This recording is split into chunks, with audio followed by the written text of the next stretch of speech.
This is a 3D model of a surfboard, and I 3D printed it.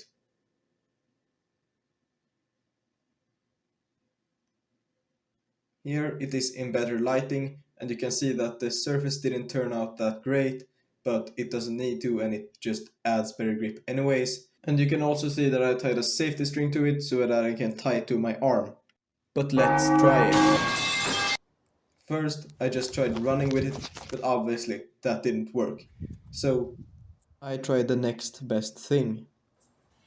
I grabbed my camera and I got on bike and realized that there was a problem. I didn't have enough hands to hold the bike up while recording. So I grabbed the next best thing, a car. And as you can see, that worked better. I think in this video I'm going like 50 kilometers an hour and that worked well. And I also got to try the safety system because I dropped it.